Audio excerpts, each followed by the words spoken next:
Graça e a paz do Senhor. Hoje, Lucas, no capítulo 20. Esse capítulo inteiro é pela terceira vez, estamos no terceiro evangelho, só lembrando,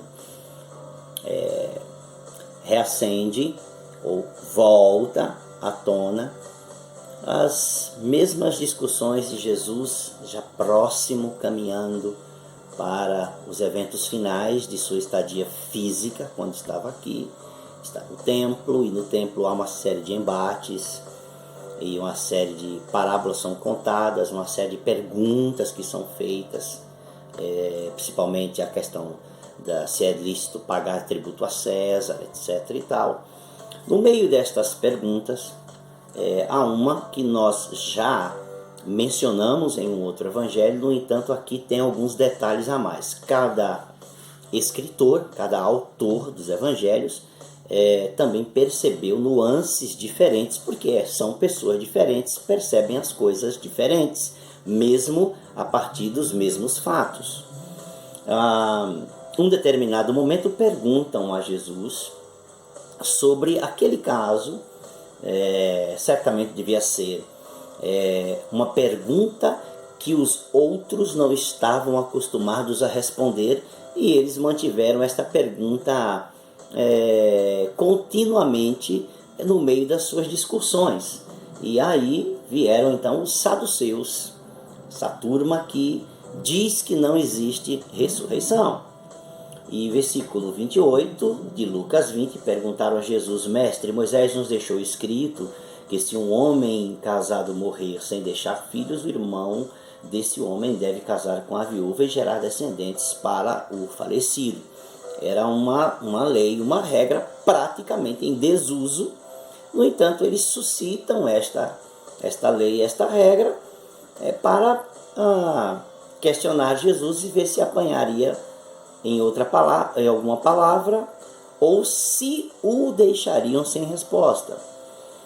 E aí eles contam um caso que provavelmente era fictício, que eles haviam inventado, mas se não, eles contaram um caso. Havia 7 irmãos. Ora, havia 7 irmãos. O primeiro casou e morreu sem filhos, o segundo, o terceiro também se casaram com a viúva, e assim foi com todos os 7. Todos morreram sem deixar filhos, e só a mulher ficou viva. Por fim, morreu também a mulher.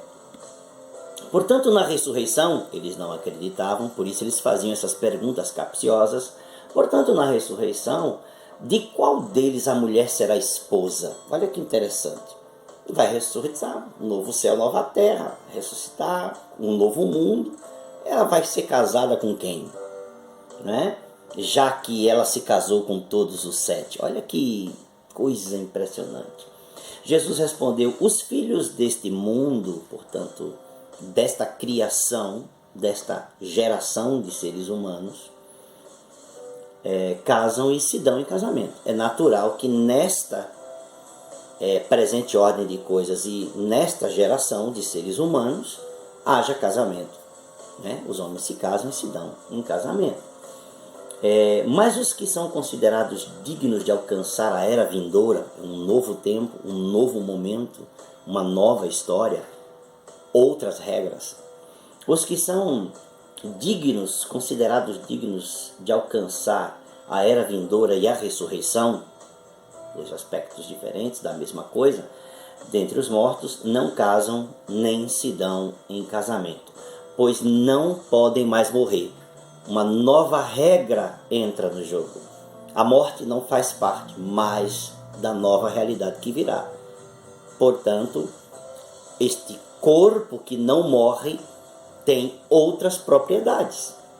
Não podem mais morrer porque são iguais aos anjos, corpos glorificados. Se são iguais aos anjos, os anjos não procriam. Jesus deixa muito claro isso todas as vezes que fala sobre isso. E os apóstolos repercutem esta mesma noção.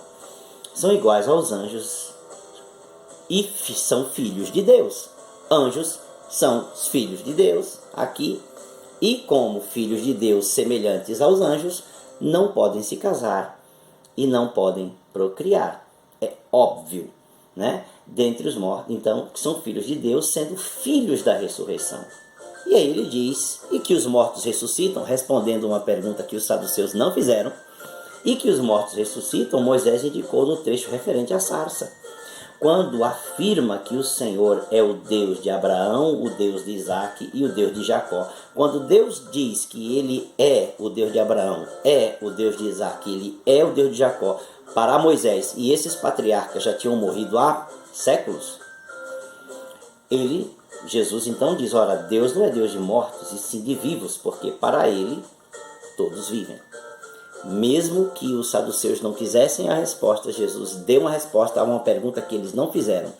E também Jesus deixou claro que no novo céu, na nova terra, uma nova realidade com um novo corpo, novas regras são aplicadas, não se morre mais, portanto não há mais necessidade de procriação, portanto não há mais necessidade de casamentos.